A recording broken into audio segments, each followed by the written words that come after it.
بعض اوقات انسان پر بیماری یا کوئی بھی تکلیف اس کے اپنے ہاتھوں کی کمائی سے آتی ہے، یعنی اس کا اپنا کوئی گناہ یا قصور ہوتا ہے جس کی بنا پر اسے وہ تکلیف پہنچتی ہے۔ قرآن مجید میں آتا ہے وَمَا أَصَابَكُم مِّن مُّصِيبَةٍ فَبِمَا كَسَبَتْ أَيْدِيكُمْ وَيَعْفُو عَن كَثِيرٍ، اور تمہیں جو بھی مصیبت پہنچی تو وہ اس وجہ سے ہے جو تمہارے ہاتھوں نے کمایا،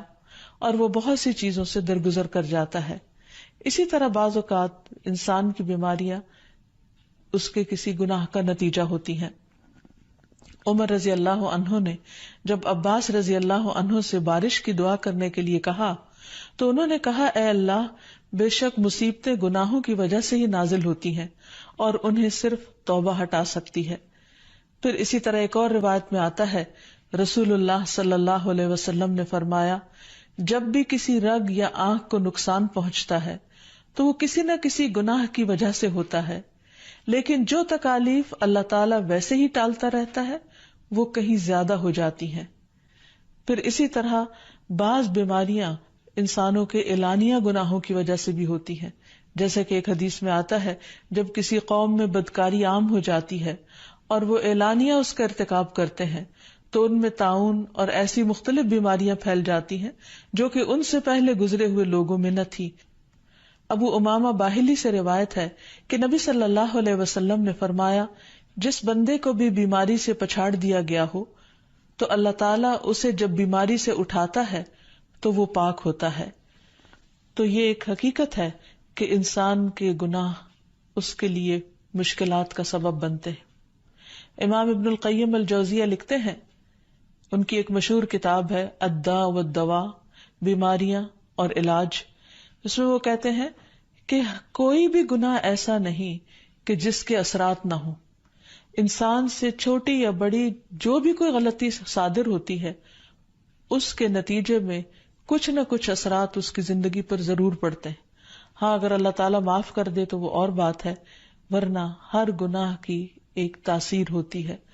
اور ان تاثیرات میں سے ایک چیز یہ ہے کہ انسان مختلف قسم کی بیماریوں میں مبتلا ہو جاتا ہے۔ اسی لیے ہم دیکھتے ہیں کہ جب انسان بیماری میں مبتلا ہوتا ہے تو اللہ تعالیٰ اس بیماری کو اس کے گناہوں کا کفارہ بنا دیتے ہیں۔ جیسے حدیث میں آتا ہے کہ جس مسلمان کو کانٹا چبھے یا اس سے زیادہ کوئی تکلیف پہنچتی ہے تو اللہ تعالیٰ اس کے ذریعے اس کے گناہوں کو اس طرح دور کر دیتا ہے جس طرح درخت سے اس کے پتے جھڑتے ہیں۔ تو اس سے ہمیں یہ پتہ چلتا ہے کہ بیماریوں کے آنے کے مختلف اسباب ہوتے ہیں۔ بیماری بہرحال جس بھی وجہ سے آئے، لیکن اصل چیز دیکھنے کی یہ ہے کہ مومن کا رویہ کیا ہے۔ مومن کو اگر کوئی کانٹا بھی چبھتا ہے تو وہ اس پر صبر کرتا ہے۔ اس لیے بیماری یا تکلیف کے آنے پر انسان کو اللہ سے راضی رہنا چاہیے، شکوہ نہیں کرنا چاہیے، کیونکہ جو اللہ سے راضی ہو جاتا ہے کسی آزمائش پر، اللہ تعالیٰ بھی اس سے راضی ہو جاتا ہے۔ پھر اسی طرح اللہ تعالیٰ کا شکر ادا کرنا چاہیے، کیونکہ بیماری اس سے زیادہ شدید بھی ہو سکتی تھی۔ لہذا انسان کو اللہ تعالیٰ جس حال میں رکھے انسان اس پر شکر گزار رہے۔ پھر یہ کہ انسان کسی بھی بیماری میں کسی بھی قسم کی ہو اور زندگی کے کسی بھی حصے میں ہو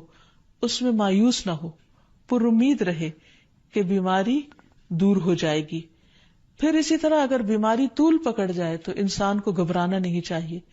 کیونکہ ہر گزرنے والا لمحہ انسان کے درجات میں اضافے کا سبب بنتا ہے اور اس کے گناہ مسلسل جھڑتے چلے جاتے ہیں حتیٰ کہ انسان بالکل پاک صاف ہو جاتا ہے۔